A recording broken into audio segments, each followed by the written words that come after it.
to be an eternal problem now. It's not going away. Yeah, Videsh, this happened with my Guru Maharaj also. Yes. Wife's service to wife is what a service, and then Something goes bad with the vocal cords or something. yeah, in between he has to give rest to the wife because Yeah. the only solution is to give rest. Yeah. Okay. Hare Krishna. Hare Krishna. Let's see.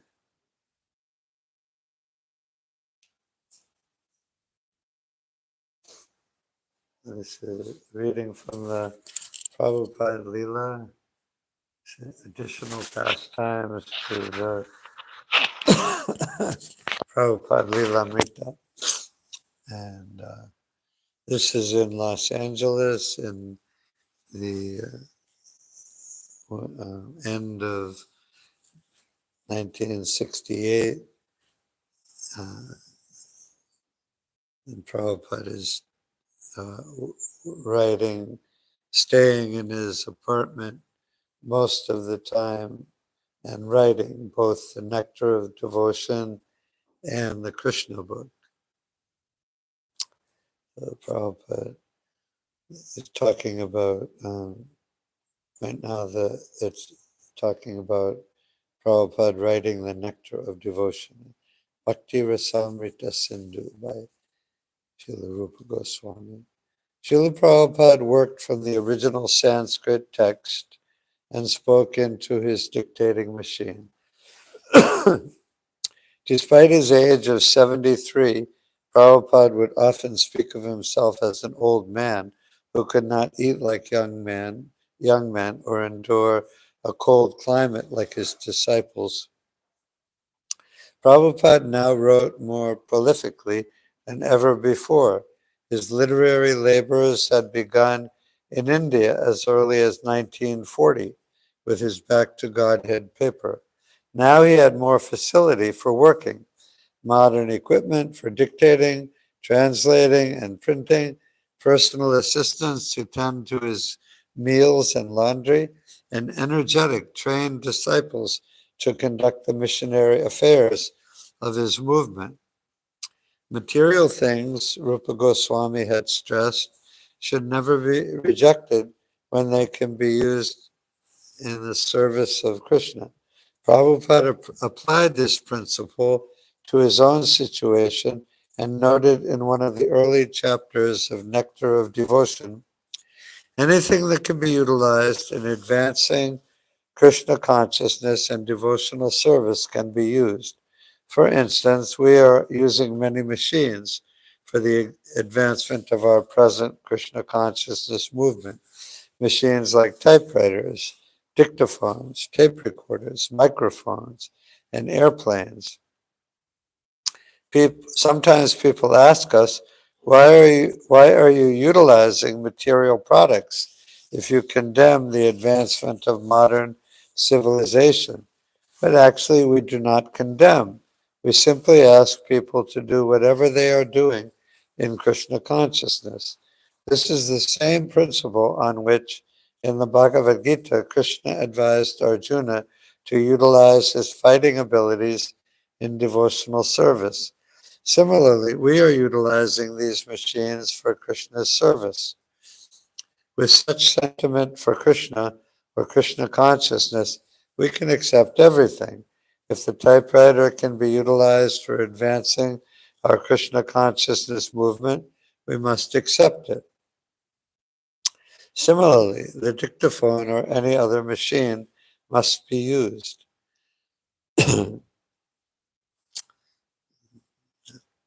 Day after day, Prabhupada went deeply into the Vaishnava literature, rendering the Sanskrit poetry of Vyasadeva and the realizations of Rupa Goswami into modern English. Although externally his life may have appeared less eventful, he felt full urgency and satisfaction that he was making his most important contribution to the world. Sitting in a simple room in a small Los Angeles suburban house, he was presenting the foundation for a movement that could grow for thousands of years. He sensed the victory of Vedic enlightenment over the darkness of the age. From the very beginning, Prabhupada emphasized the importance of his books. He understood how important his books were. And from the beginning, he brought the first canto, the first 3 volumes of Srimad Bhagavatam with him from India that he had printed, written, and had published at great difficulty to himself before he left India.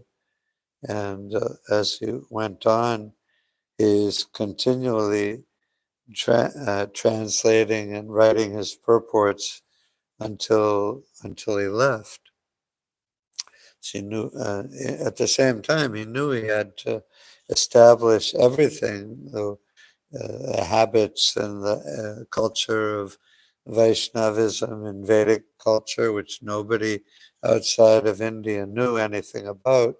So he had monumental tasks on every side, establishing temples, training disciples, teaching them how to train other disciples, traveling constantly around the world to all his temples to encourage, inspire his disciples, and to continue at every step to translate and write Bhaktivedanta purports, because anything can happen in the future. He couldn't know what would happen with ISKCON movement, how it would develop, or what problems it would face in the future. But everyone knows that books last, even in material culture, like in Western culture, we have everyone still reads and respects authors like Shakespeare and many others who wrote, 4, 5, 6, 700 years ago. It's a long time for Western culture. So books last, especially important books, and they last. And for hundreds, thousands, in the case of the Vedas, for thousands, millions of years, the books are always there. And Prabhupada's books are the foundation for everything that we do, all our preaching, our whole lives in Krishna consciousness. And Prabhupada knew that. He knew that everything is based on his books and would continue to be. Let's see. Day after day, even Prabhupada's newest disciples understood they should not disturb their spiritual master's concentration on his writing. He's really putting it out, they said, and they were thrilled to hear the rate at which he was translating.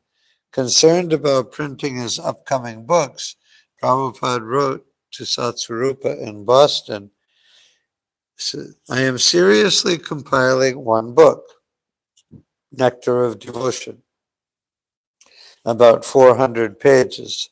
Therefore, I am a little slack in sending tapes of the 3rd canto of Srimad Bhagavatam. As far as the new book, Krishna, I will continue to send you the tapes. In this way, the Krishna book will be completed. And to Hansaduta, Prabhupada wrote, I next wish to publish a new book entitled Nectar of Devotion. So if you can help with these funds, it will be very much appreciated. Although Prabhupada's book writing was going well, the book production work by his disciples was not. Unpublished manuscripts piled up.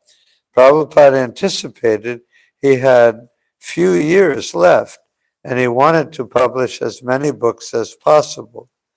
Krishna was empowering him to write 2 books simultaneously, but at the difficulty in scheduling the books for publication, Prabhupada became frustrated.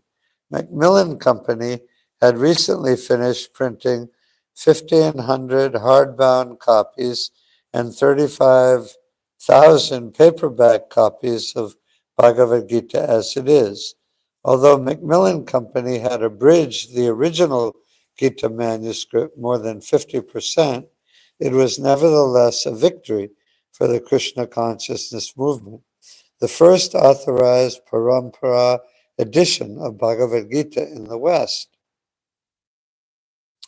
That's the first book I got, the paperback, abridged Bhagavad Gita as it is. And no one should ever think that it's abridged or that so it doesn't have all the potency. But the abridged edition or any of Prabhupada's small books like Raja Vidya or Perfection of Yoga, any of Prabhupada's writings, it doesn't matter how short or how long, each one of them carries the full potency of Krishna's Krishna's personality of Krishna.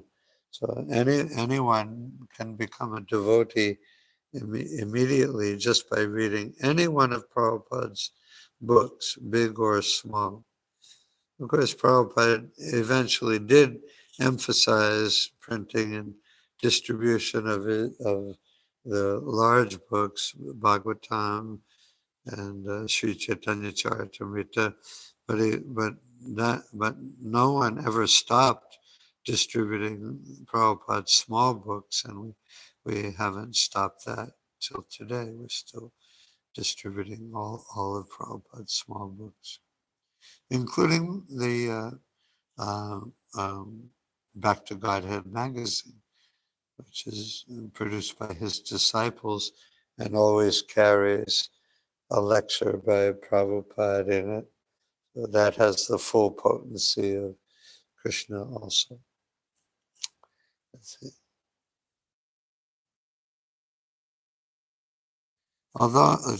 Although Macmillan Company would distribute Bhagavad Gita as it is in the bookstores, Prabhupada asked Brahmananda to order 5,000 copies for the temples to sell. He suggested that Brahmananda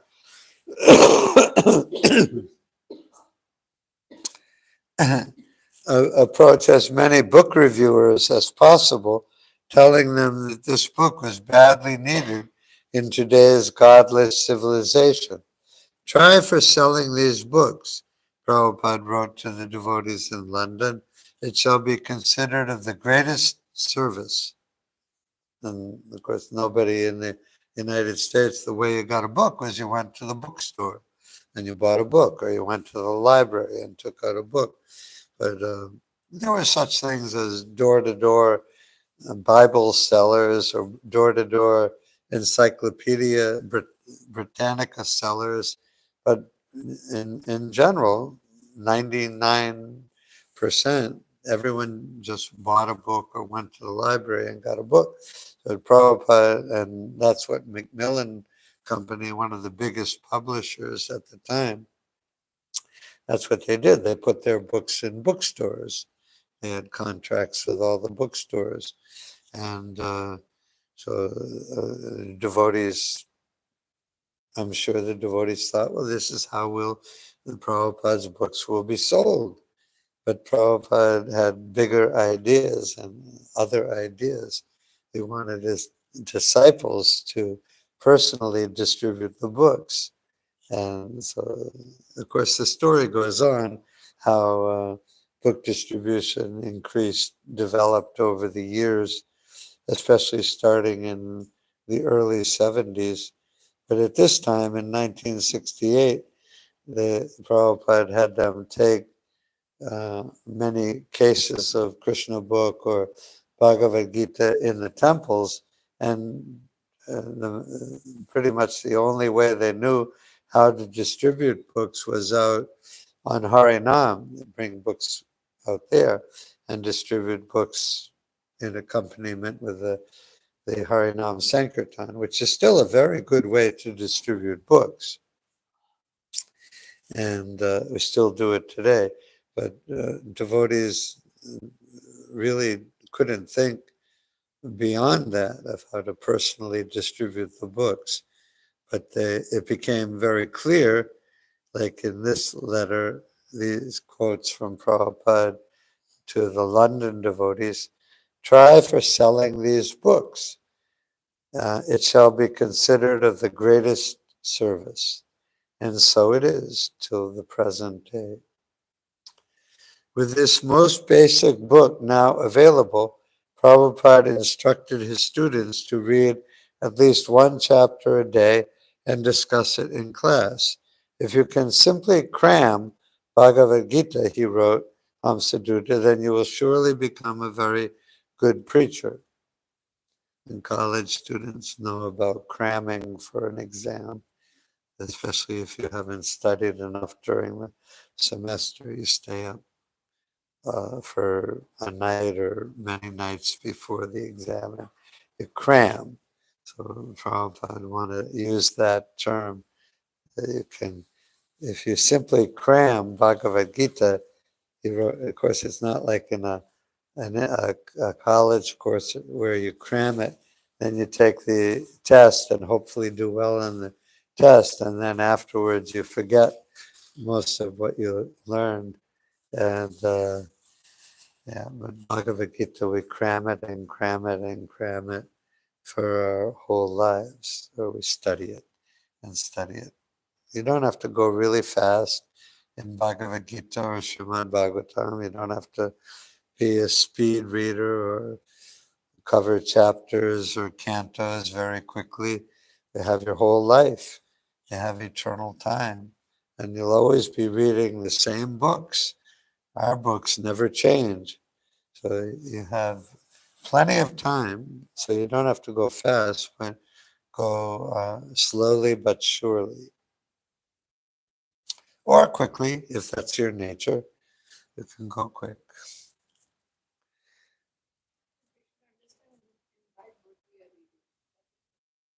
Yeah. Yeah, the main thing is just read and try to absorb it as much as possible.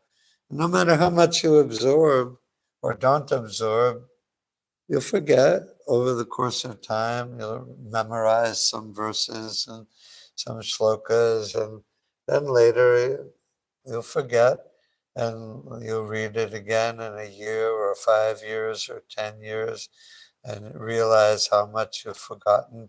And also over the course of time, you have more and more realizations about what you read when after a year, you read the same thing after 10 years or 20 years or 50 years, and you realize so much more about the same thing because Krishna reveals more to us continually as we go along in his service.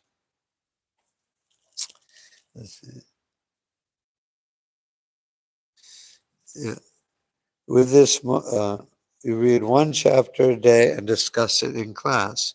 If you can simply cram Bhagavad Gita, he wrote, Hamsaduta, then you will surely become a very good preacher.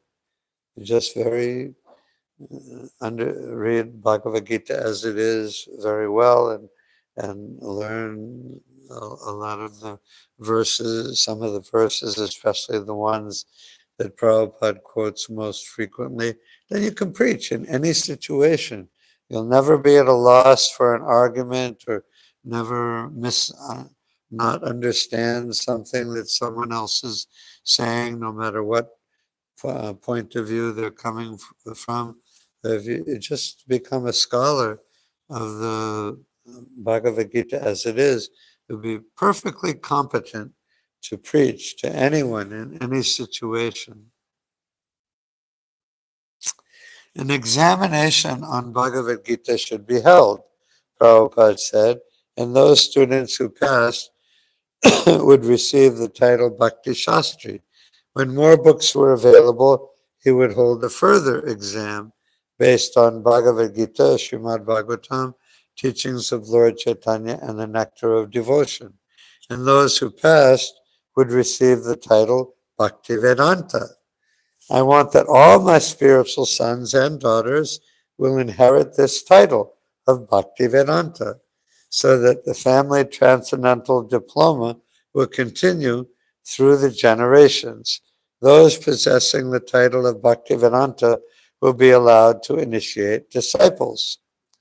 Maybe by 1975, that's in 7 years or 6 years, all of my disciples will be allowed to initiate. Yeah. And increase the numbers of generations. That is my program.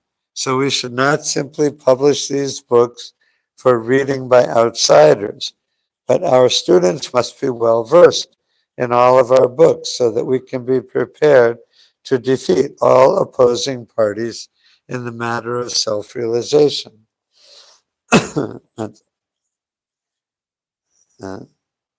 Yes. Prabhupada fretted, worried, while his manuscript for Teachings of Lord Chaitanya, which was to have been printed at the same time as the Gita, met with delays at Dainipan Press in Japan. When the printers reported that the book would not be completed until next year, Prabhupada again thought of his own press. Discussing his ideas with disciples, asking their opinions, he could see their lack of expertise and lack of money. Another cause for concern was the backlog of unpublished Srimad Bhagavatam manuscripts. Prabhupada considered Srimad Bhagavatam his primary work, his life's masterpiece. The lack of definite plans to publish it discouraged him and diminished his enthusiasm. He had vastly ambitious plans to flood the world with Krishna conscious books, and he would be satisfied with nothing less. So, on one hand, Prabhupada was satisfied with any disciple's service, no matter how small, making a garland or sweeping the floor. And he said that many times. But on the other hand, he wasn't satisfied. He wouldn't be satisfied with anything less than flooding the world with Krishna conscious books. And so both things are possible at the same time. It's not like he's satisfied by a little, but he won't be satisfied until he has everything.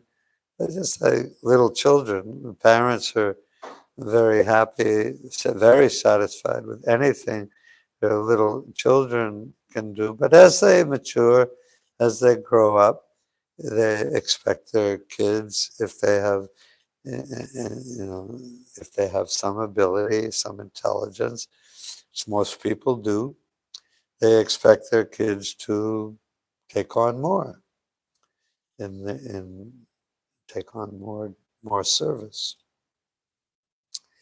So in January 1969, while daily experiencing the most productive period of book writing in his life, he nevertheless expressed feelings of anxiety and disappointment over the unpublished Srimad Bhagavatam manuscripts. In writing to Brahmananda, Prabhupada explained that his life was dedicated to publishing the Bhagavatam, and that despite having hundreds of assistants and being in a wealthy country, he wasn't able to do what he had accomplished single-handedly in India. One thing, this is a letter to Brahmananda. One thing that I beg to bring to your notice about the printing of my books, in 1954, I left my home, and for 5 years I lived as a vanaprastha here and there. And then in 1959, I took sannyas. Of course, even when I was a householder, I was publishing Back to Godhead since 1947. But then my spiritual master dictated that I should take to writing books, which will be a permanent affair. So after my acceptance of sannyas, I began working on Srimad Bhagavatam and when the first canto was finished with great difficulty, I published the first volume in 1962. After leaving my home and after taking sannyas and spending whatever cash money I had with me during the 5 years of my staying alone. Practically in 1960s, I was penniless. Therefore, I had to quickly take to publication of the first volume, and after that, I got some money, just enough to pull on. In this way, I published the second volume in 1963 and the third volume in 1965. Then I began to think of coming to your country, and somehow or other, I was brought here. Now, since I have come, I have been unable to publish the fourth volume of Srimad Bhagavatam, but with your help and assistance, since 1965, this one book only, Bhagavad Gita as it is, has been published, and I do not know what this Dai Nippon company is doing. Anyway, I am very much anxious for getting my books published. The manuscripts which I presently have may be converted into 8 different books of the same size, which I generally publish, 400 pages. But I do not know how I will get them published. Whatever is done is done. I am now very much serious about printing my books. There may be three sources for their printing. One source is that if the Macmillan Company is interested to publish my books, that will be a great relief. I do not mind for the profit concern, but I want to see them published. Another source is if Macmillan isn't interested, we can get them printed by Dai Nippon. But the delaying procedure of this company in Japan is not very encouraging. Therefore, the next step would be to start our own press. I require to have 8 books published and on the price of $6,000, which is charged by Dai Nippon. I will require about $50,000 immediately, selling or not selling.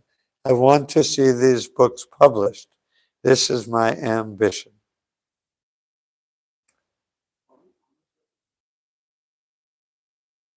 Well, he was working on the third canto.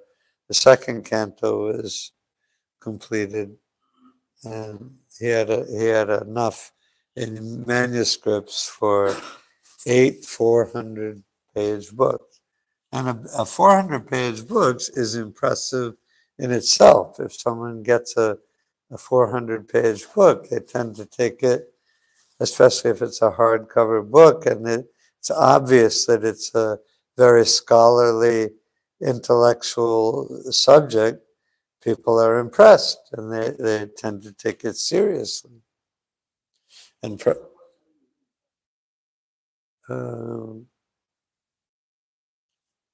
yeah, yes, definitely we're using dictaphone.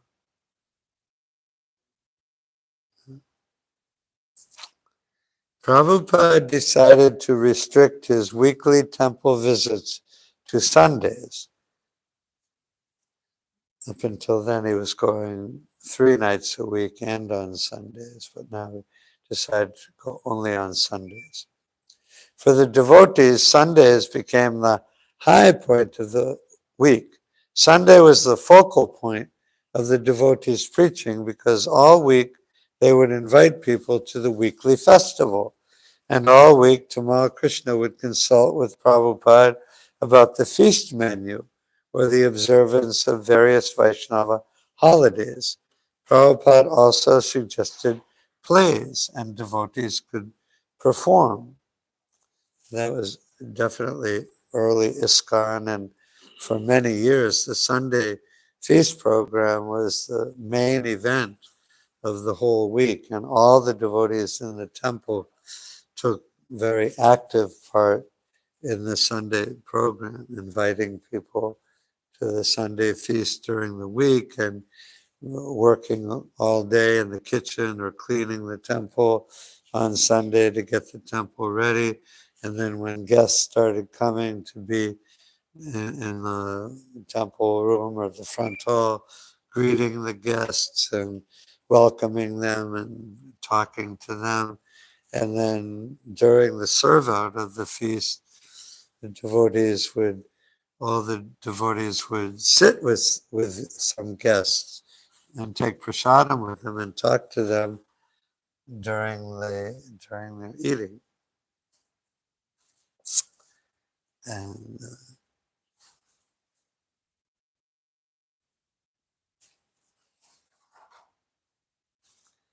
I think we should do that more now instead of sitting up in the room with a few of the men taking prasadam by yourself. That's my humble opinion.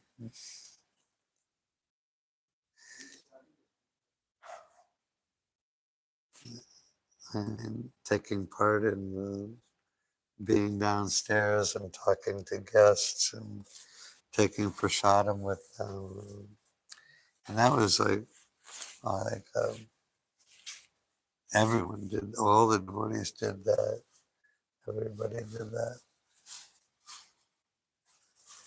Let's see. When Prabhupada would arrive on Sunday, everyone would be waiting for him outside the temple, and they would begin singing and dancing as Prabhupada's car pulled up.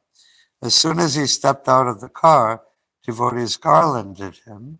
Beside the temple hall was a little room to hear Prabhupada talk about Krishna or single out devotees and ask how they were doing. He was like a king among adoring subjects, a father of a family of 60 sons and daughters. I know for a fact that Gopal Krishna Maharaj is like that, and Radhanath Swami is like that. I know when Radhanath Swami used to come to Gitanagri for a weekend retreat, hundreds of his disciples and other people, other guests, would come to Gitanagri for the weekend. And when he got to the temple, he's always in the summer, so it was nice outside. And a lot of people were outside, and he'd pull up in his car, and he'd get out and start going around and talking to one person after another, each one individually or two or three at a time, a husband and wife and kids or whoever was there. So, yeah, and Prabhupada was like that here. So Prabhupada would get out and single out devotees and ask how they were doing. I definitely saw Radhanath Swami doing that, and I'm sure Gopal Krishna Maharaj was like that. I've heard a lot of stories about him from you and from Nandini. In South Africa, he went to South Africa. He went all over, I guess, and even in South Africa, many of his disciples and other devotees, and he couldn't have known all of them very well, but he knew a lot of them, and then they didn't see him very often. But when he came, he would go up, would remember each of them individually, which to me is pretty incredible that he knew and remembered so many individual disciples and other friends and devotees and talked to them. They got calls from him. Yeah. I mean, how much responsibility and how many people were after him for his time and energy every second of every day. And and still he took time out for individual devotees all the time. And to me, that's incredible. Available to everyone. Yeah. Anyone can reach out to him. Yeah. Anyone can speak to him. Yeah. That's why throughout the world, everyone it's more like a father relationship, which everyone is having that father, Yeah. son, or daughter. Yeah. Doesn't matter like you are a new person in the temple, you are initiated, not initiated. Yeah. Like he was there for everyone. That's a great soul. A great, great, great soul. He'll ask about prasadam, stay, everything. Yeah. And Tamal Krishna used to talk to Prabhupada about the menu for the feast. What should we make for the feast?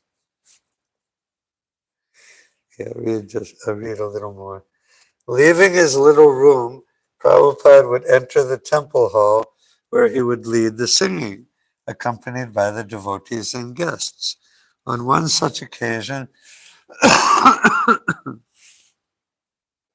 during the kirtan, Prabhupada began to dance in a large circle around the room, moving slowly, majestically, his arms raised, inducing everyone to join.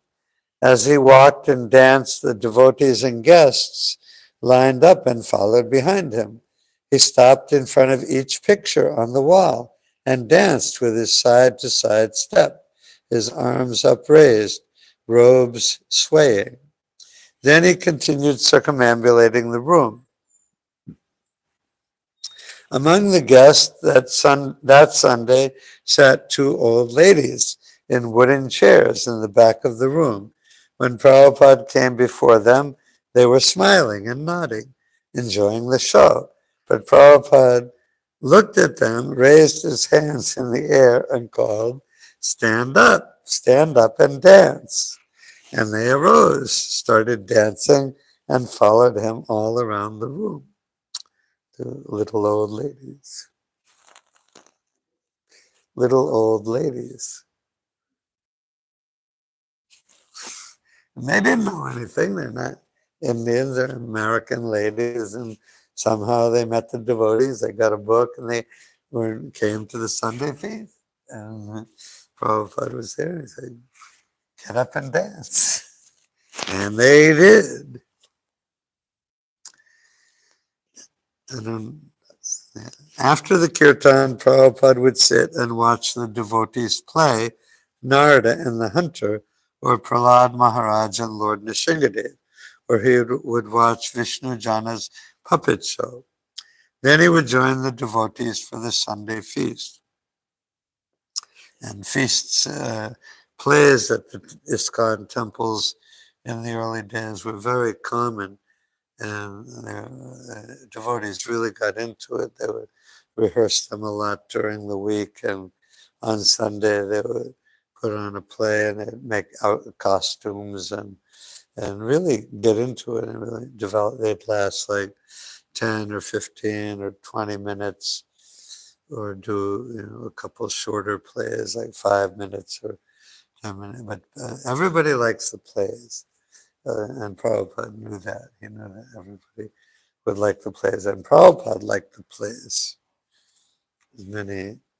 One instance in New York City, I think in 1976, when they had the big temple on 55th Street, and they had like an auditorium there, and the devotees, they had a very professional acting crew there, like really, really good actors.